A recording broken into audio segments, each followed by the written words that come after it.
কঠোর বিধিনিষেধেও ফেরিতে বেপরোয়া মানুষের ঢল, সড়কে রিকশা, ব্যক্তিগত গাড়ির চাপ। করোনায় আজও 201 জনের মৃত্যু, অসচেতনতায় বাড়ছে প্রাণহানি। মেডিকেল নিয়ে যাবো না, আমার তো কিছু হয়নি, মেডিকেল আসতে চাই। সবাইকে বলি আমার মতো যেন কারণ এই পরিস্থিতি না হয়, সবাই সাবধানে থাকে। টিকা না দিলেও 200 মেট্রিক টন অক্সিজেন পাঠালো ভারত। সরবরাহ হবে দেশের বিভিন্ন হাসপাতালে। এক উৎসে নির্ভরতা কমানোতেই দেশে ভ্যাকসিন সংকটের সমাধান, মত বিশেষজ্ঞদের। করোনা মহামারীর মধ্যে ডেঙ্গুর হানায় পরিস্থিতি বেসামাল। সলিমুল্লাহ, আহসানুল্লাহ মেডিকেল সহ কয়েকটি হাসপাতালে মিলবে বিশেষায়িত চিকিৎসা, জানালেন স্বাস্থ্যমন্ত্রী।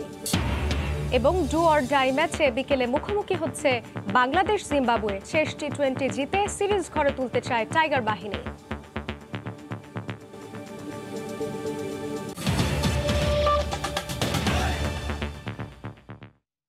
সময় সংবাদের সঙ্গে আছি আমি জান্নাতুল সাদিয়া।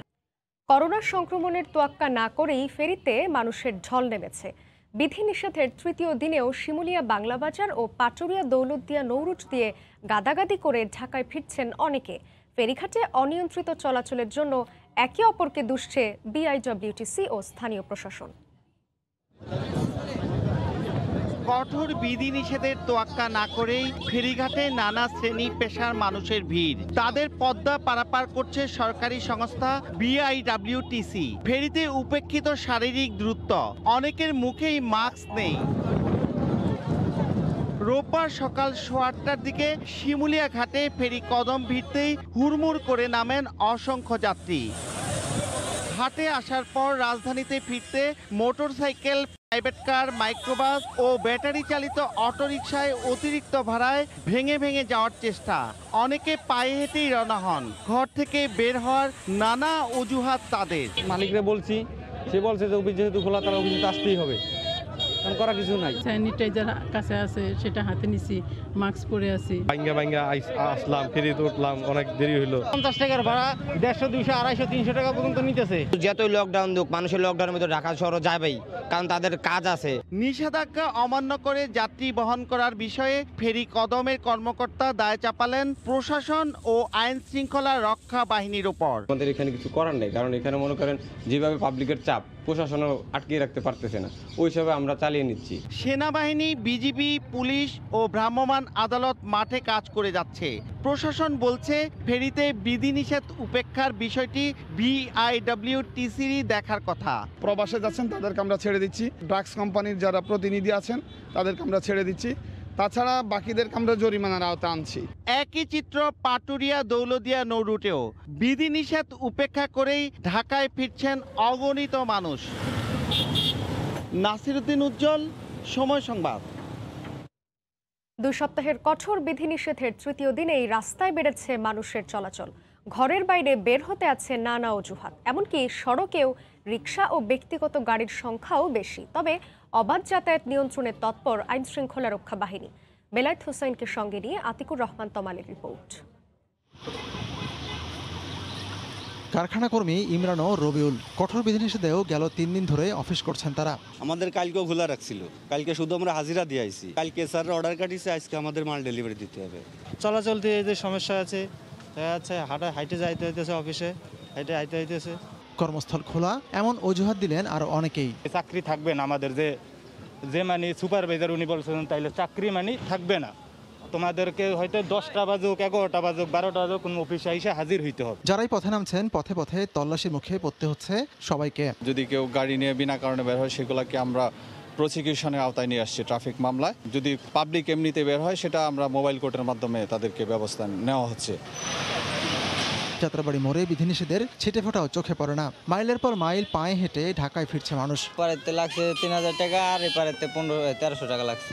ঈদ করতে গেছিলাম, এখানে আবার আজকে আমার দোকানে কালকে বৃষ্টিতে পানি হয়ে গেছে দোকানের ভিতরে, তার জন্য আবার সকালে চলে আসছি। ব্যক্তিগত গাড়ির জটলা চোখে পড়ছে রাজধানীর বহু সড়কে। স্বাস্থ্যবিধি লঙ্ঘন দেখলেই জরিমানা ও মামলা করছেন ভ্রাম্যমাণ আদালত। জরিমানা করছে? জি, এখানে জরিমানা করছে। কত টাকা?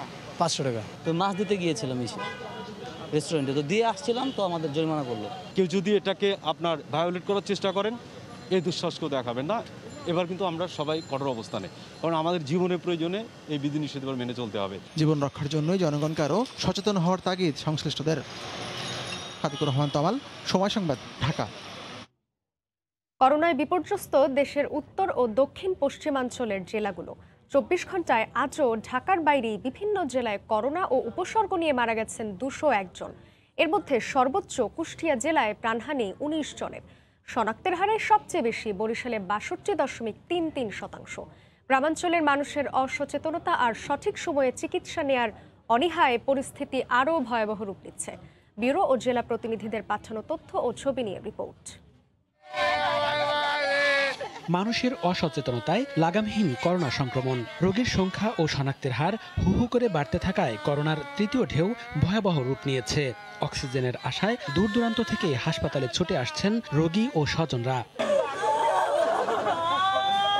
কোনোভাবেই নিয়ন্ত্রণে আসছে না দক্ষিণ পশ্চিম সীমান্ত জেলা কুষ্টিয়ার করোনা পরিস্থিতি। 24 ঘন্টায় কুষ্টিয়া জেনারেল হাসপাতালে করোনা আক্রান্ত ও উপসর্গ নিয়ে 19 জনের মৃত্যু হয়েছে। ময়মনসিংহ মেডিকেলে করোনা ও উপসর্গ নিয়ে 17 জনের মৃত্যু হয়েছে। 669 জনের নমুনা পরীক্ষায় শনাক্ত হয়েছেন 184 জন। আইসিইউতে অনেক ভিড় থাকে অল টাইম, আইসিইউ পাওয়া যাচ্ছে না। বরিশাল শেরেবাংলা মেডিকেল কলেজ হাসপাতালের করোনা ওয়ার্ডে মারা গেছেন 15 জন। 157টি নমুনা পরীক্ষা করে পজিটিভ এসেছে 96 জনের। শনাক্তের হার সর্বোচ্চ 62.33। উত্তরের জেলা বগুড়ায় করোনা ও উপসর্গ নিয়ে 14 জন মারা গেছেন। 24 ঘন্টায় 840 জনের নমুনা পরীক্ষা করে শনাক্ত হয়েছেন 242 জন। ফরিদপুর মেডিকেলে করোনায় 12 জনের মৃত্যু হয়েছে। 123 জনের নমুনা পরীক্ষা করে 71 জনের পজিটিভ এসেছে। রাজশাহী মেডিকেল কলেজ হাসপাতালে 14 জনের মৃত্যু হয়েছে। এর মধ্যে রাজশাহীরই 8 জন। মেডিকেল নিয়ে যাবো, বলছে যাবো না, আমার তো কিছু হয়নি। মেডিকেল আসতে চলো না, রাত্রে কারেন্ট চলে গেছে, তারপর থেকে দেখছি ঘর করি। এদিকে গত 24 ঘন্টায় খুলনা নগরীর 5টি হাসপাতালে 11 জনের মৃত্যু হয়েছে। এর মধ্যে 8 জনই খুলনা জেলার। আক্রান্তের হার 23%। সবাই সাবধানে থাকেন, নাহলে আমার মতো সবারই এভাবে কাঁদতে হবে। এছাড়া করোনা ও উপসর্গ নিয়ে সাতক্ষীরা ও চাঁদপুরে 9 জন করে, যশোরে 8, চুয়াডাঙ্গায় 7, কুমিল্লা ও ঝিনাইদহে 6 জন করে এবং রংপুরে 5 জন মারা গেছেন। মনিরুজ্জামান প্রান্ত, সময় সংবাদ। করোনায় টালমাটাল অবস্থার মধ্যে টিকা না দিলেও 200 মেট্রিক টন অক্সিজেন এলো ভারত থেকে। দুপুরে সিরাজগঞ্জের বঙ্গবন্ধু সেতু পশ্চিম রেল স্টেশনে তরল মেডিকেল অক্সিজেন বহনকারী ইন্দো বাংলা অক্সিজেন এক্সপ্রেস এসে পৌঁছায়। এরপরই 10টি কন্টেইনার থেকে চালান বুঝে নেন সংশ্লিষ্টরা। এখান থেকে সড়ক পথে নেওয়া হবে নারায়ণগঞ্জের রূপগঞ্জে। পরে দেশের বিভিন্ন হাসপাতালে সরবরাহ করা হবে বলে জানিয়েছে আমদানিকারক প্রতিষ্ঠান লিন্ডে বাংলাদেশ। দেশে চলমান করোনা পরিস্থিতি মোকাবিলায় ট্রেনে করে ভারত থেকে আসলো 200 মেট্রিক টন তরল মেডিকেল অক্সিজেন। সরবরাহকারী প্রতিষ্ঠান লিন্ডে বাংলাদেশের মাধ্যমে 10টি কন্টেইনারবাহী ভারতীয় রেলওয়ের ইন্দ্র বাংলা অক্সিজেন এক্সপ্রেস ট্রেনটি রোববার সকাল 11:15টায় বঙ্গবন্ধু সেতু পশ্চিম রেলওয়ে স্টেশনে পৌঁছায়। সিরাজগঞ্জ জেলা প্রশাসক, সিভিল সার্জন, রেলওয়ে পুলিশ সহ ফায়ার সার্ভিসের কর্মকর্তারা মেডিকেল অক্সিজেনের চালান গ্রহণ করেন। এগুলো ঢাকা আমাদের সেন্ট্রাল স্টোরে চলে যাবে। আমরা বিশ্বাস করি যে এই প্রক্রিয়াটি অব্যাহত থাকবে এবং এটা হলে যেটা হয়, আমাদের যে লিকুইড মেডিকেল অক্সিজেনের যে ডিমান্ড যেটা আছে সেটা আমাদের ডিমান্ডটা কমে যাবে। অক্সিজেন খালাসের পর সড়ক পথে নেওয়া হবে নারায়ণগঞ্জের রূপগঞ্জে। সেখান থেকে দেশের বিভিন্ন হাসপাতালে সরবরাহ করা হবে ভারত থেকে আমদানি করা তরল মেডিকেল অক্সিজেন। প্যান্ডেমিক সিচুয়েশনে এটা আমি মনে করি সবচেয়ে বড় একটা সাপোর্ট গভর্নমেন্টের তরফ থেকে। আমাদের করোনা রোগীদের যে অক্সিজেনের যে ঘাটতি ছিল 30%-এর মতো, সেই ঘাটতিটা মেটানো সম্ভব হবে। রেলপথে প্রথম পর্যায়ে পরীক্ষামূলকভাবে আনা হলো এসব অক্সিজেন। প্রক্রিয়াটি সহজ হলে পরবর্তী সময়ে পথে অক্সিজেন আনা হবে বলে জানিয়েছে সরবরাহকারী প্রতিষ্ঠান লিন্ডে বাংলাদেশের কর্মকর্তারা।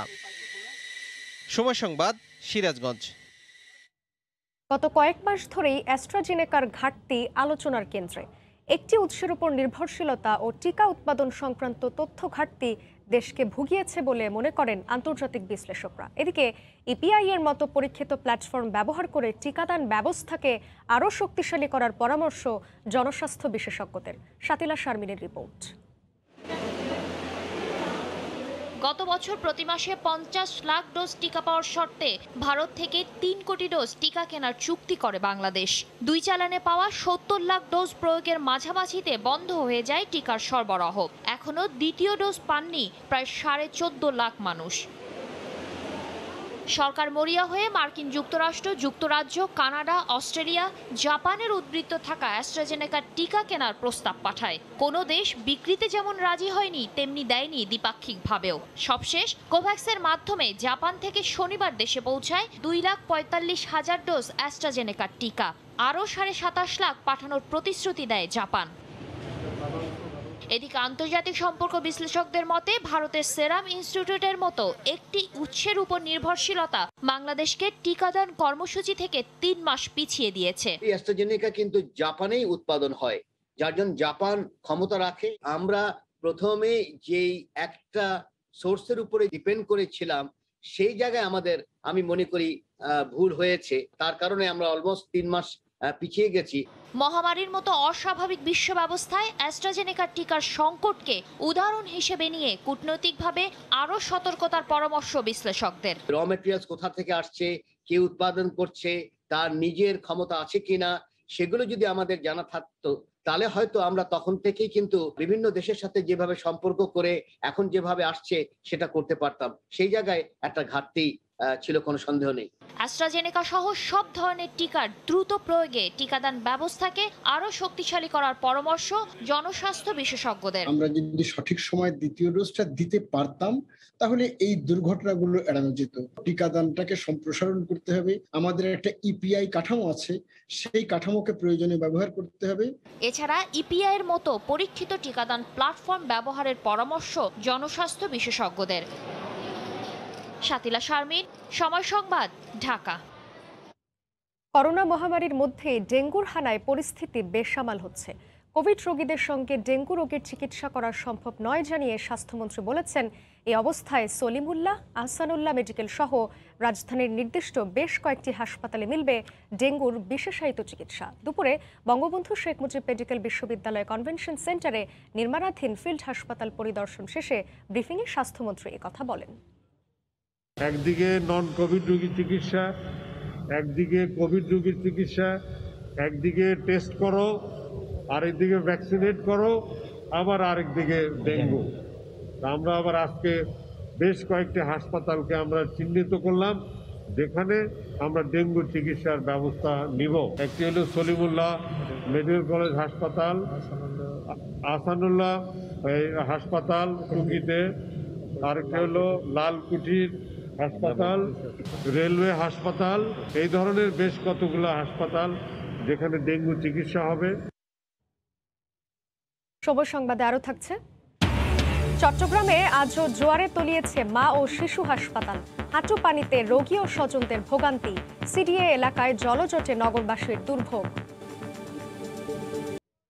জোয়ারের পানিতে আজও চট্টগ্রাম নগরীর মা ও শিশু হাসপাতালে পানি উঠেছে। এতে বিপাকে পড়েছেন হাসপাতালের রোগী ও তাদের স্বজনরা। এই মুহূর্তে সেখানে আছেন সহকর্মী ফেরদৌস লিপি। সরাসরি যাচ্ছি তার কাছে। লিপি, করেছে এবং যা এখন প্রায় হাঁটি সমান পানি, এবং এর আগে আমরা দেখেছি যে হাসপাতালের প্রবেশ পথে পানি উঠেছিল, কিন্তু এই 1 ঘন্টায় হাসপাতালের ভেতরে তা প্রবেশ করেছে এবং নিচতলায় প্রায় পুরোটাতেই কিন্তু পানি এখন থই থই করছে। এবং আপনি জানেন যে চট্টগ্রামের মা ও শিশু হাসপাতাল কিন্তু চট্টগ্রামবাসীর একটি অন্যতম চিকিৎসার স্থান, যেখানে মূলত শিশু রোগী থাকলেও অন্যান্য রোগীরাও কিন্তু এখানে চিকিৎসার জন্য আসেন। এবং এই নিচতলায় কিন্তু 10টি বহির্বিভাগ রয়েছে, যেখানে প্রতিদিন 400 থেকে 500 রোগীর চিকিৎসা সেবা নিতে আসেন। এবং এছাড়া এখানে টিকিট কাউন্টার এবং ফার্মেসি রয়েছে। ফলে এখানে আসা সেই সব রোগীরা কিন্তু আসলে দুর্ভোগের কথা বর্ণনা করা যাবে না। এবং কালকে থেকে কিন্তু এই পানি আছে এবং মাঝখানে রাতের 9টা থেকে নেমে যায়, কিন্তু যেহেতু এখন পূর্ণিমা সে কারণে কিন্তু প্রতিদিন প্রায় দুপুরের পর এই জোয়ারের পানি উঠে, এবং তার সাথে যদি বৃষ্টি যুক্ত হয় তাহলে পানির পরিমাণটা কিন্তু বেড়ে যায়। তবে এখানে যেসব রোগী আসছে তাদের সাথে আমরা কথা বলেছি, তারা বলছে যে পানির অবস্থা এমন যে অ্যাম্বুলেন্স থেকে যে রোগী নামাবে সেই অবস্থাও থাকে না, এবং বিভিন্ন গাড়ি বিশেষ করে সিএনজি এবং কার, মাইক্রোবাস এগুলো কিন্তু হাসপাতালের ভেতরে প্রবেশ করতে পারে না। ফলে হাসপাতালের গেটে যেসব রিক্সা আছে সেসব রিক্সা করে তাদের হাসপাতালে প্রবেশ করতে হয়, এবং রাস্তাটা অনেক বেশি ভ্রমণ হওয়ার কারণে কিন্তু পড়ে যাওয়ার একটি ঝুঁকি থাকে, এবং এই ঝুঁকি নিয়ে কিন্তু আসলে রোগীরা এখানে আসছেন। যদিও চরম দুর্ভোগ এবং এই পানি মারিয়ে কিন্তু হাসপাতালের ভেতর প্রবেশ করতে হচ্ছে এবং হাসপাতাল কর্তৃপক্ষ এই পানির কারণে ইতিমধ্যে শিশু ওয়ার্ড এবং জরুরি বিভাগ সহ বেশ কয়েকটি বিভাগ কিন্তু দোতলায় উঠিয়ে নিয়েছে, কিন্তু তারপরেও আসলে এর থেকে পরিত্রাণ পাচ্ছে না এবং এর বাইরে হাসপাতালের যে নিচতলা এই ভবনটাও কিন্তু 2.5 থেকে 3 ফুট পর্যন্ত উঁচু করেছে পানি থেকে পরিত্রাণ পাওয়ার জন্য। এবং হাসপাতাল কর্তৃপক্ষ বলছে তারা চট্টগ্রাম সিটি কর্পোরেশন, চট্টগ্রামে যে সিডিএ উন্নয়ন কর্তৃপক্ষ তাদের সাথে কয়েক দফা চিঠি দিয়েছেন, যদিও এর সমস্যার সমাধানে তারা কিন্তু পাচ্ছে না। এবং চট্টগ্রামের যে মহেশখাল আছে সেই মহেশখালের সুইচ গেট যদি নির্মাণ সম্পন্ন না হয় ততদিন পর্যন্ত আসলে এই জোয়ারের পানি থেকে পরিত্রাণ নেই। তো সাদিয়া, এই ছিল আমার কাছে এখনো পর্যন্ত এখান থেকে সর্বশেষ। চট্টগ্রাম থেকে যুক্ত ছিলেন সহকর্মী ফেরদৌস লিপি। সাগরে মাছ ধরায় 2 মাসের নিষেধাজ্ঞার পর আবারও সরগরম দক্ষিণাঞ্চলের বৃহত্তম সামুদ্রিক মৎস্য অবতরণ কেন্দ্র বাগেরহাটের কেবি বাজার। সামুদ্রিক মাছ ধরা পড়লেও ইলিশের দেখা মেলেনি তেমন। মৎস্যজীবী সমিতির নেতারা বলছেন বৈরী আবহাওয়া কেটে গেলে কাঙ্ক্ষিত ইলিশ পাওয়া যাবে। বাগেরহাট প্রতিনিধি আলী আকবর টুটুলের পাঠানো তথ্য ও ছবিতে রিপোর্ট। এক একটি মাছের ওজন 1 থেকে 1.5 মণ। প্রতি কেজি বিক্রি হয় 200 থেকে 250 টাকা দরে। মাছটির নাম গোলপাতা। শুধু গোলপাতা নয়, সোনাজাবা, কাউয়া, রূপচাঁদা, ঢেলা, লইট্টা সহ অনেক বড় ও মাঝারি আকারের সামুদ্রিক মাছের দেখা মেলে বাগেরহাটের মৎস্য অবতরণ কেন্দ্র কেবি বাজারে। তবে বাইরের ক্রেতা কম আসায় সামুদ্রিক মাছের কাঙ্ক্ষিত দাম পাওয়া যাচ্ছে না বলে দাবি জেলেদের। কঙ্কন মাছ, ইলিশ মাছ, তারপর জাবা মাছ, তারপর কাউয়া মাছ 2-3 দিন ফিশিং করার পরে আবহাওয়া খারাপ হয়ে গেল, মাছ একদম কম। মাছ আইসে আমরা যে টাকা খরচ করে গেছি সেই টাকা আমার ওঠেনি। 65 দিন অবরোধের পর সাগরে মাছ ধরা শুরু হওয়ায় বাজারে উঠেছে ইলিশও। তবে বৈরী আবহাওয়ার কারণে কাঙ্ক্ষিত ইলিশের দেখা পাননি বলে জানান জেলেরা। 1 কেজি ওজনের ইলিশ বিক্রি হচ্ছে 1000 থেকে 1100 টাকায়। 500 গ্রাম ওজনের প্রতি কেজি ইলিশ বিক্রি হচ্ছে 500 টাকা দরে। মাছের দাম একটু কম, 400 গ্রাম 500 গ্রাম মাছে 500 টাকা কেজি বসে 450 টাকা এরকমের। বৈরী আবহাওয়ার কারণে জেলেরা কাঙ্ক্ষিত মাছ সংগ্রহ করতে পারে না বিধায় অনেকের মনে দুঃখ কষ্ট। আবহাওয়া ভালো হলে আবারও অনেক পরিমাণ মাছ পাবে। এই মৎস্য অবতরণ কেন্দ্রে ভরা মৌসুমে প্রতিদিন 1/2 কোটি টাকার মাছ বিক্রি হয়। সামুদ্রিক মাছ আহরণ ও বিক্রির সাথে জড়িত লক্ষাধিক মানুষ। সময় সংবাদ, বাগেরহাট। সিরিজ জয়ের মিশনে আজ জিম্বাবুয়ের মুখোমুখি হবে বাংলাদেশ। প্রথমবারের মতো এক সফরে টানা 3 সিরিজ জিতে রেকর্ড করতে চায় টাইগাররা। হারারেতে ম্যাচটি শুরু হবে বাংলাদেশ সময় বিকেল 4:30টায়। প্রথম টি20 জিতে সিরিজে এগিয়ে গিয়েছিল লাল সবুজের প্রতিনিধিরা। বোলারদের পাশাপাশি ব্যাটসম্যানরাও জ্বলে ওঠায় পাত্তাই পায়নি প্রতিপক্ষ, কিন্তু পরের ম্যাচেই ঘুরে দাঁড়ায় জিম্বাবুয়ে। চোখে চোখ রেখে জবাব দেয় বাংলাদেশকে। মুজারাবানি আর মাসাকাজরাদের কাছে ধরাশায়ী হয় রিয়াদ বাহিনী। সিরিজে প্রথমবারের মতো এরকম পাল্টা আক্রমণে দিশেহারা হয়ে পড়েছে বাংলাদেশ। শেষ ম্যাচ জয়ে তাই সব বিভাগে ভালো খেলার উপর জোর দিচ্ছে টিম ম্যানেজমেন্ট। অন্যদিকে টেস্ট আর ওয়ানডে হারের বদলা নিতে মরিয়া জিম্বাবুয়ে। শিরোপা ঘরে রাখতে আক্রমণাত্মক ক্রিকেট খেলবে সিকান্দার রাজা বাহিনী।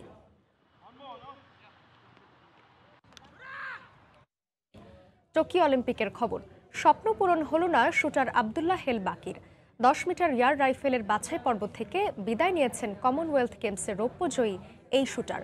সকালে আসাকা শুটিং রেঞ্জে 10 মিটার এয়ার রাইফেলের লড়াইয়ে নামেন 32 বছর বয়সী বাকি, যেখানে 619.8 স্কোর করে 47 জন প্রতিযোগীর মধ্যে 41তম হয়েছেন দেশসেরা এই শুটার। 6 সিরিজে 60 শুটে বাকির গড় স্কোর ছিল 10.33। কোয়ালিফিকেশন রাউন্ডের সেরা 8 শুটার খেলবেন ফাইনালে। এর আগে 2016 সালে রিও অলিম্পিকে বাছাই পর্বে 621.2 স্কোর করে 50 প্রতিযোগীর মধ্যে 25তম হয়েছিলেন আব্দুল্লাহ হেল বাকি। এ পর্যায়ে শীর্ষ সংবাদ জানিয়ে দিচ্ছি আরেকবার। কঠোর বিধিনিষেধেও ফেরিতে বেপরোয়া মানুষের ঢল। সড়কে রিকশা, ব্যক্তিগত গাড়ির চাপ। করোনায় আজও 201 জনের মৃত্যু। অসচেতনতায় বাড়ছে প্রাণহানি। মেডিকেল নিয়ে যাবো না, আমার তো কিছু হয়নি। মেডিকেল আসতে চাই সবাইকে বলি আমার মতো জানো, কারণ এই পরিস্থিতি না হয় সবাই সাবধানে থাকে। টিকা না দিলেও 200 মেট্রিক টন অক্সিজেন পাঠালো ভারত। সরবরাহ হবে দেশের বিভিন্ন হাসপাতালে। এক উৎসে নির্ভরতা কমানোতে এই দেশে ভ্যাকসিন সংকটের সমাধান, মত বিশেষজ্ঞদের। এবং করোনার মধ্যে ডেঙ্গুর হানায় পরিস্থিতি বেসামাল। সলিমুল্লাহ, আহসানুল্লাহ মেডিকেল সহ কয়েকটি হাসপাতালে মিলবে বিশেষায়িত চিকিৎসা, জানালেন স্বাস্থ্যমন্ত্রী। এ ছিল এখনকার মতো, সঙ্গে থাকুন সময়।